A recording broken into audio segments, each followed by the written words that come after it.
예수께 무엇을 구하시나요? 마가복음 10장 48절에 있는 말씀을 다 함께 읽어보겠습니다. 시작. 그가 더욱 심히 소리질러 가로되 다윗의 자손이여 나를 불쌍히 여기소서 하는지라. 예수께서 머물러 서서 저를 부르라 하시니 맹인이 겉옷을 내어버리고 뛰어 일어나 예수께 나아오거늘 예수께서 일러 가라사대 내게 무엇을 하여 주기를 원하느냐. 맹인이 가로되 선생님이여 보기를 원하나이다. 여러분, 여기 바디메오라고 하는 사람의 이야기가 마가복음 10장에 기록이 되어 있습니다. 근데 이 사람이 예수님을 만났을 때 더욱 심히 소리 질렀대요. 여러분, 우리 박정영 집사님 소리를 아주 심하게 질렀던 기억이 있으십니까? 네. 언제였어요? 언제 우리가 소리를 지릅니까?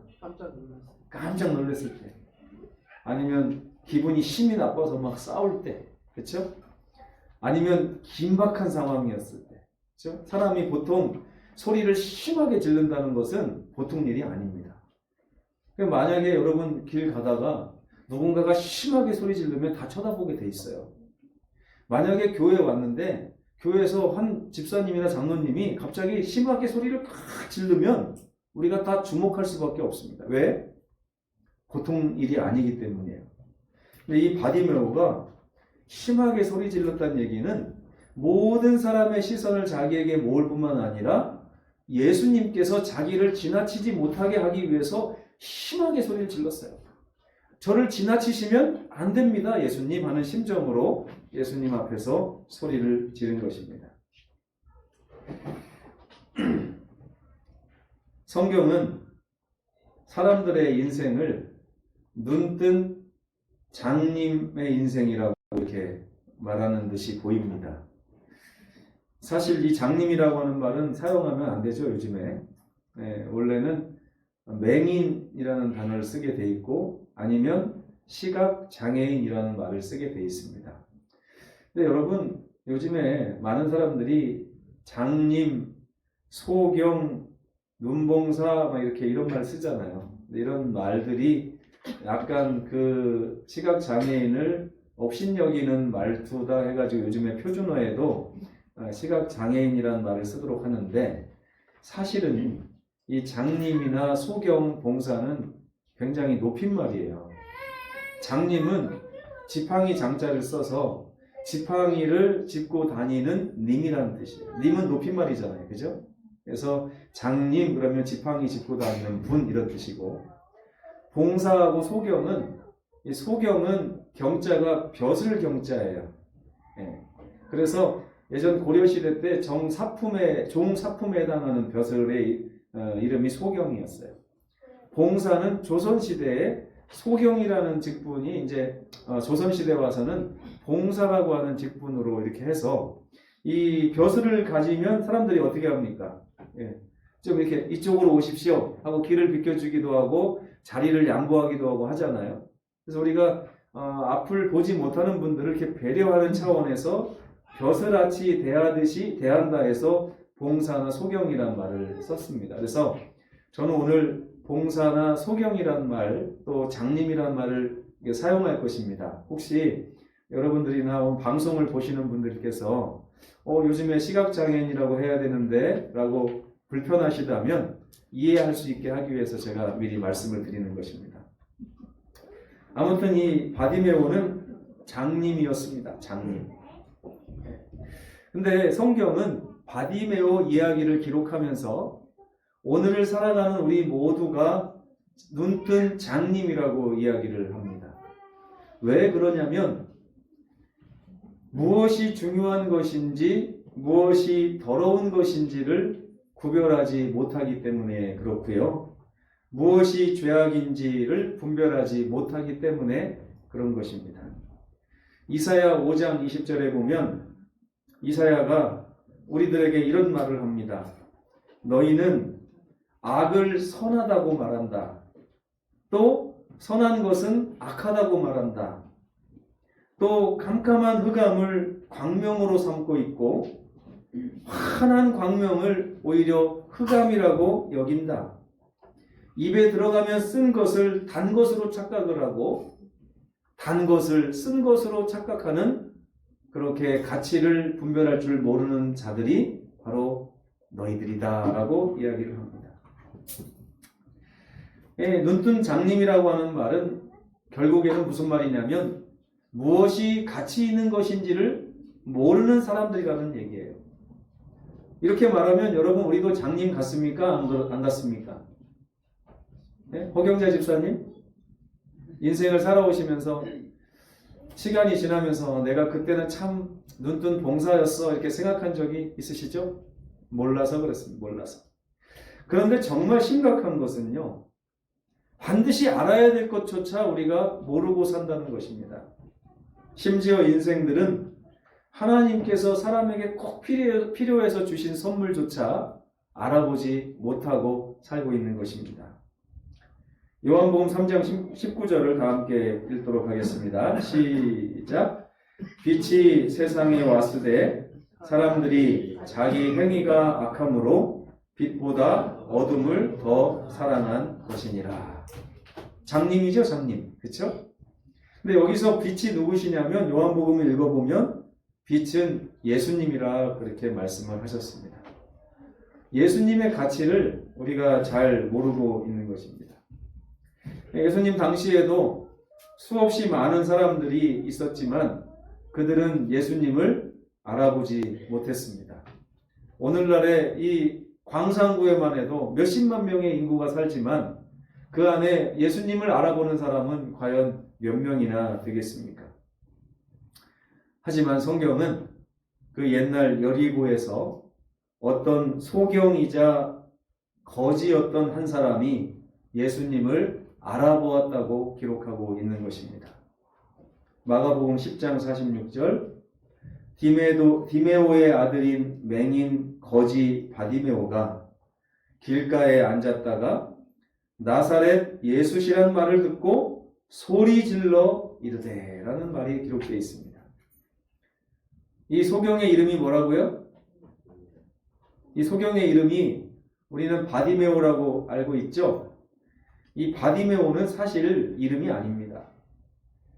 바라는 얘기는 밭이라는 말인데 아들이라는 뜻이에요. 아들. 그러면 밭이메오 하면 뭐예요? 디메오의 아들이라는 뜻입니다. 그러니까 사실 이 사람은 이름이 없어요. 눈봉사이고 거지이니까 누가 이름을 알아봐 주겠습니까? 그냥 뭐라고 하는 거예요? 디메오의 아들이라고 얘기하는 것입니다. 여러분 이 디메오의 아들의 삶을 한번 묵상해 보세요. 태어날 때부터 맹인이었는데 그의 삶은 어떻겠습니까? 왜 거지가 되었을까요? 눈이 보이지 않으니 사리를 분별하지 못하고 먹고 살지 못하고 자기 앞가림을 하지 못하고 껄핏하면 웅덩이에 빠지고 남들이 볼 때는 정상이 아니니 얼마나 멸시와 조롱을 받았겠습니까? 근데 중요한 것은 이 디메오가 예수님을 알아보았다는 거예요.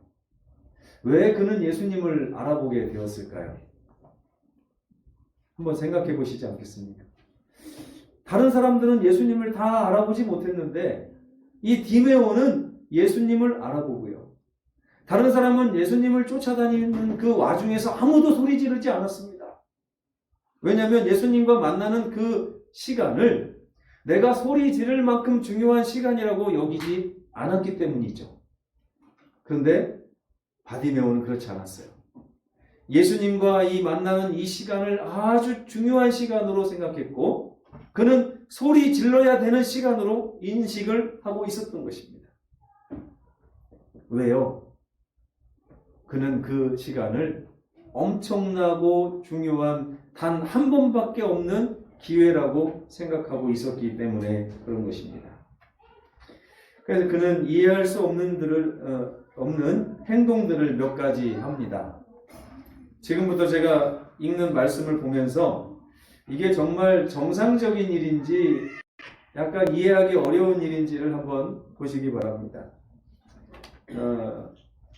옛날에 이런 노래가 있었어요. 눈봉사가 신문을 본다. 말벙어리 아나운서가 있네. 뭐 이런 노래가 있었어요. 봉사가 신문을 볼 수 있습니까? 없죠? 벙어리가 아나운서 할 수 있어요? 없죠. 그래서 이처럼 이상한 일이 벌어지고 있는 것입니다. 많은 사람이 이 바디메오가 소리를 지르니까 막 이제 혼을 내요. 야, 이 녀석 조용히 해. 네가 떠들 자리가 아니야. 그때 여러분이 이 바디메오 거지라면 그 말을 들어야 될까요? 안 들어야 될까요? 들어야 돼요? 안 들어야 돼요? 여러분 사장님 말 잘 듣습니까? 안 듣습니까? 직장인들이. 왜 들어요? 안 들으면 어떻게 되니까? 피해가 오잖아요. 그죠? 근데 바디메오 이 거지는 그동안 누구의 도움으로 먹고 살았냐면 지금 바디메오 곁에서 바디메오를 업신여기며 그를 꾸짖는 사람들 덕분에 먹고 살았어요.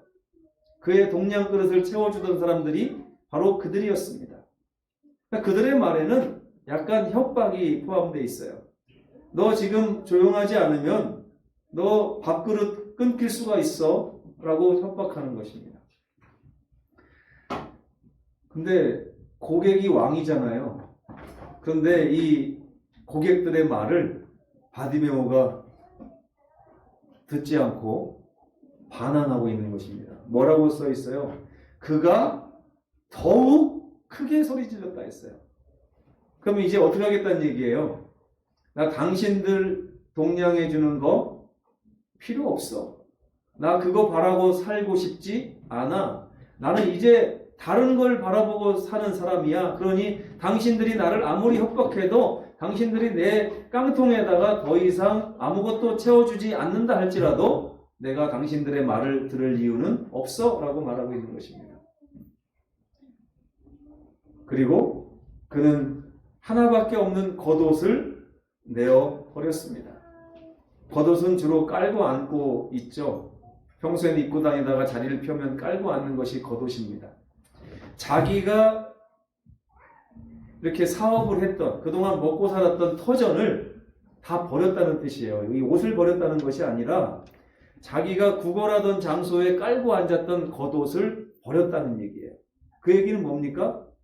그동안 내가 직업으로 삼고 있던 거 다 내려놓고 이것을 설사 잃어버린다 할지라도 지금 뭐가 더 중요하다는 거예요? 소리 지르면서 예수님께 가서 예수님과 대화하는 것이 더 중요하다. 세 번째, 가장 이게 이상한 행동인데 눈이 보이지 않는 사람이 이 지팡이를 잡고서 이렇게 해서 예수님을 찾아가는 게 아니라 단지 소리만 듣고 벌떡 일어나서 예수님께 막 뛰어갔다는 겁니다. 가다가 부딪히면 어떻게 하려고요? 이렇게 이해할 수 없는 행동을 이 바디메오가 한 것입니다. 여러분, 맹인이 뛰어가는 거 보신 적 있으세요? 저는 아직 얼마 살지 않아서 그런가 앞으로 한 50년은 더 살아봐야 될 것 같아요. 아직 본 적이 없습니다. 맹인이 어떻게 뛰어갑니까? 이걸 이렇게 해가지고 다녀도 넘어질까 말까인데 어떻게 뛰어갈 수 있어요? 주변 사람들의 동냥을 받고 살던 거지가 어떻게 그들의 시선을 무시할 수가 있습니까? 그가 깔고 앉았던 이 사업장을 어떻게, 내 직장을 어떻게 버리고 예수께 갈 수가 있습니까? 왜 그랬을까요? 왜?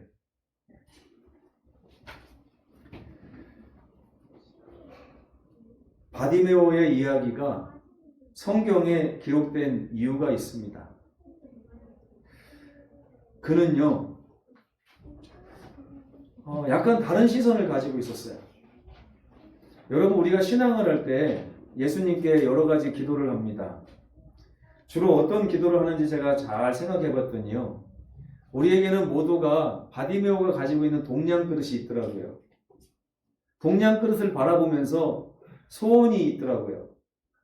하나님, 평소에는 여기에 사람들이 한 5만 원 정도를 넣어주어서 제가 5만 원 가지고 하루를 사는데 살아보니까 부족해요, 하나님.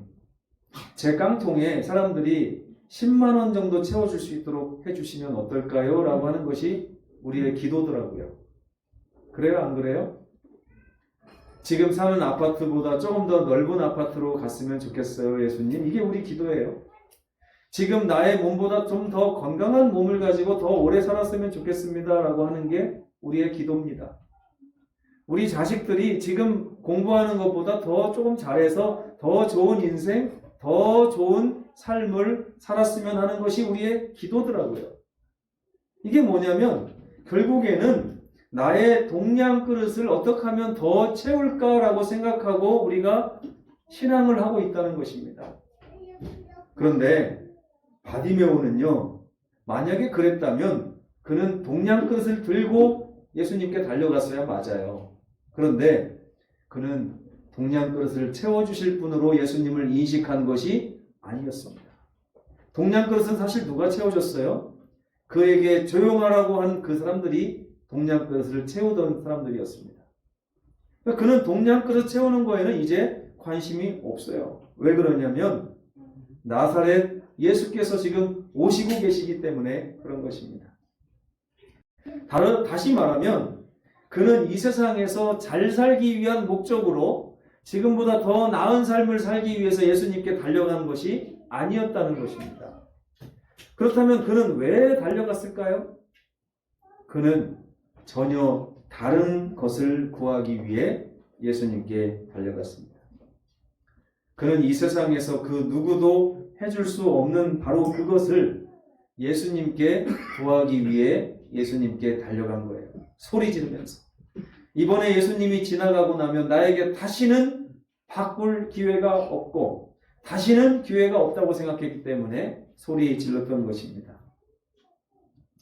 물론 말도 안 되는 그런 소원이었습니다. 우리 양장로님 아들 희수 씨가 의사를 하고 있는데 무슨 과죠? 치과입니까? 네. 어느 날 제가 이제 젊었을 때, 지금보다 젊었을 때 치아 관리를 잘 못해서 저는 이 양쪽 어금니가 지금 거의 다 임플란트입니다. 제 이빨이 몇 개인가 세보니까 한 10개 되더라고요. 10개. 실제로 제가 원래 갖고 태어난 이빨이 10개 정도인데 제가 어느 날 희수 씨가 운영하는 병원에 가가지고 내 이빨 다 새 걸로 좀 바꿔주면 안 돼? 이렇게 요청한다고 생각해 보세요. 그러면 의사가 뭐라고 할까요? 목사님 틀니를 해드릴까요? 임플란트를 해드릴까요? 이렇게 말할 거 아니에요? 근데 제가 뭐라고 그래요? 아니 그거 말고 나는 갖고서 내가 처음부터 갖고 태어난 원래 이빨을 다시 내가 가졌으면 좋겠는데 그걸 좀 해주면 안 되겠느냐? 그러면 희수 씨가 의사가 뭐라고 할까요? 목사님 말이 되는 걸 와서 구하십시오. 어떻게 제가 의사는 임플란트는 할 수 있습니다. 틀니는 해드릴 수 있어요. 염증은 치료해드릴 수 있습니다. 그런데 어떻게 100% 건강한 새 이빨을 저에게 달라고 하십니까? 이거는 말이 안 됩니다. 지금 그런 거예요. 이 바디메오가 눈이 감겨서 태어난 사람입니다. 눈이 없이 살다 보니까 평생을 얼마나 그의 삶은 결국에 눈이 떠지지 않았기 때문에 찾아온 고통으로 가득 차 있었어요. 그런데 이 세상에 그 어디를 간다 할지라도 눈을 뜰 수 있는 방법이 있습니까? 없습니까? 없죠? 눈을 뜨고 싶다고 말하면 그 부모조차도 뭐라고 합니까? 너 받아들이고 살아야 돼. 이 세상에 눈을 뜨게 하는 방법은 없어 라고 말하겠죠. 근데 이 바디메오가요, 예수님께 와서 그것을 구하는 거예요. 예수께서 말씀하여 이르시되 내게 무엇을 하여 주기를 원하느냐? 맹인이 이르되 선생님이여 좋은 겉옷이 있었으면 좋겠습니다. 선생님이요 저 맹인 안내견 한 마리만 주시면 안 되겠습니까? 선생님 제 깡통이 낡았는데 좀 새 깡통으로 좀 바꿔주시면 안 되겠습니까? 선생님 제가 눈이 안 보여서 목욕하기가 힘든데 날마다 아침마다 그냥 저절로 목욕이 되게 좀 도와주시면 안 됩니까? 좋은 목욕탕 한번 소개시켜 주시면 안 되겠습니까? 근데 바디메오가요, 예수님께 와서 마치 도아니면 뭐라는 식으로 그냥 한번 질러본 것이 아닙니다. 그는 예수님을 바라볼 때 주님은 내 동량 그릇을 채워줄 수 있는 분이 아니라 내 동량 그릇을 없이 해주시고 나의 눈을 떠서 나를 전혀 다른 삶으로 바꿔주실 수 있는 분이라고 생각하고 소리지는 거예요. 주님, 저 눈봉사로 살기 싫습니다. 저 맹인으로 살기 싫어요. 거지로 살기 싫습니다. 주여 저를 도와주셔서 전혀 다른 삶을 살도록 하여 주시옵소서라고 하는 그런 요청을 드리기 위해서 예수님을 찾은 것입니다. 맹인이 이르되 선생님이여 보기를 원하나이다. 주변에 동량 그릇을 채워주던 사람들이 맹인의 소리를 듣고서 뭐라고 생각했을까요? 하하, 저놈이 이제 미쳤나 보네. 저거 구하려고 예수님의 발길을 잡았어? 말이 되는 소리를 해야지. 얼마나 그랬겠습니까? 근데 예수님께서는요, 어떻게 해주셨어요? 그를 치유해 주신 것입니다. 예수님만 하실 수 있는 그 일이 예수님의 능력을 통하여 바디메오의 삶에 임한 것입니다. 그는 이 세상에서 잘 살기 위해서 예수를 부른 것이 아니라 전혀 다른 삶을 살고 싶어서 예수님을 부른 것입니다. 여러분, 살아보니까 다른 삶을 살고 싶지 않으십니까? 제가 교회 다니면서 그런 생각 많이 했어요. 예수님, 제 삶이 왜 이렇게 엉망진창으로 될까요? 저 다른 사람 되고 싶고 다른 삶을 살고 싶은데 하나님께서 저를 변화시켜 주시지 않으면 저에게는 그런 삶이 찾아올 것 같지 않습니다. 그래서 제가 예수님께 가서 예수님께 똑같은 질문을 했던 것 같습니다. 예수께서 저에게 오셔서 말씀하시더라고요. 너는 나에게 무엇을 원하느냐? 주여, 제가 새 삶을 살기 원합니다. 주께서 뭐라고 하셨어요? 내 안에 오라, 나에게 오라, 내가 너를 새로운 피조물로 만들어 주리라. 지금 여러분의 소원은 무엇입니까? 예수님께 무엇을 구하시면서 살고 계신가요? 여전히 예수님께서 여러분의 빈 그릇을 채워주시기를 원하는 마음으로 성전에 찾아오시는 건 아닙니까? 우리 바디메오는 전혀 다른 것을 구했습니다. 그는 예수께 그의 삶을 송두리째 바꿀 수 있는 말도 안 되는 소원을 아랬던 것입니다. 그리고 예수께서는 그 소원을 능히 이루어 주신 것이죠. 여러분의 삶에도 믿음을 가지고 이런 말도 안 되는 소원을 하나님께 아뢰는 그런 믿음의 삶에 믿음의 소원을 가지시게 되기를 간절히 바랍니다. 그는 자기의 삶의 모든 문제가 보지 못하기 때문에 찾아오는데 세상에서는 내 눈을 뜨게 할 수 있는 방법이 없으니 이제까지는 적응을 하고 살았던 것이에요. 그러나 그는 이제 희망을 갖게 됐습니다. 예수님께서는 하실 수 있기 때문입니다. 오직 예수께서만 그것을 해주실 수 있으셨기 때문에 그는 예수님 앞에서 소리질러 예수님을 불렀던 것입니다. 그의 인생이 그날 바뀐 거예요. 이제 더 이상 맹인과 거지의 삶을 내려놓고 그는 눈에 보면서 하나님을 찬양하고 하나님의 일을 하고 자기의 삶을 갖고 나가는 그런 놀라운 삶을 살게 된 것입니다. 여러분, 오늘 우리 성전교회 성도들은 이 성전에 와서 오늘 하나님을 만나며 하나님께 무엇을 구하시겠습니까? 바디메오가 구했던 그 삶의 새 삶을 여러분도 구하시게 되기를 간절히 소망하며 오늘 말씀을 마치겠습니다.